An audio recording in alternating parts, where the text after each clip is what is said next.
The single biggest thing I can do for you is to share some of my philosophy. People in this room have used that philosophy to make hundreds of thousands of dollars.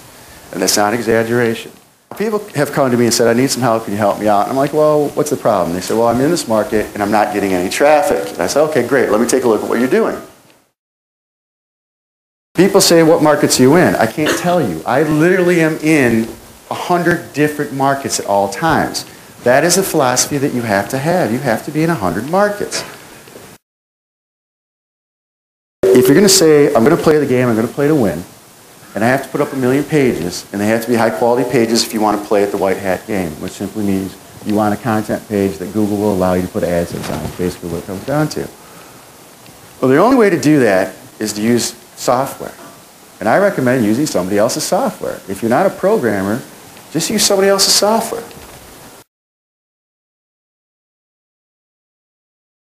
Blogs, people think blogs are only for SEO. That is not true. I don't use blogs just for SEO stuff. I will optimize a blog so it gets the natural search engine traffic. But I also have a model that says this: build a community and find a reason to bring them back to the blog site.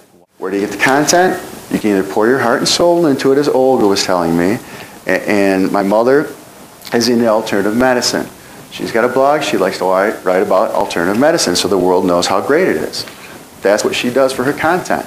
But what I do for my content is I set up the blogs, I set up the Amazon sites, I set up the other data feed sites, then I have engines, I have the software go over there I told you about earlier, crawl the sites, and then publish that to my blogs. It works at blogger.com.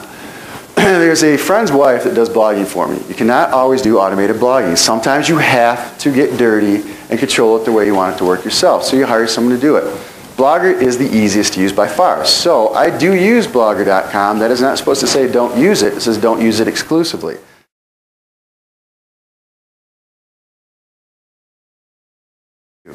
Because I say go wide, because I say build multiple sites, if you've got 5 sites, you've got to figure out where you're going to send all the traffic. So it's simple.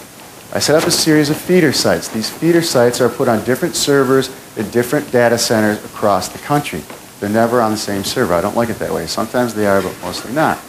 Those feeder sites are out there. Those are more highly optimized sites. You check your keywords. You're seeing what's working in Google, Yahoo, or MSN. And you optimize those pages to be less reader-friendly but still acceptable.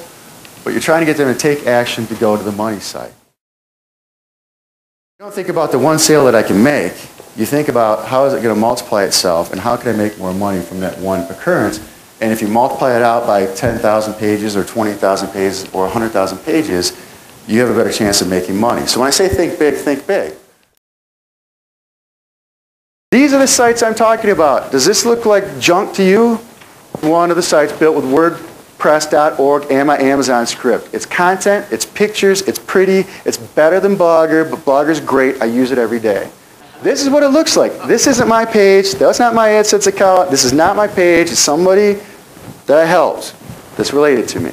That's what the site looks like. Is that spam? It's not spam. It's there. They can click it. They can buy it. They can hit the ads. They can hit this. It's not spam. It's content. Amazon.com, Buy.com, eBay, they all generate the pages dynamically. The trick is how do you teach those pages to appear more friendly to the search engines. That's all you're doing.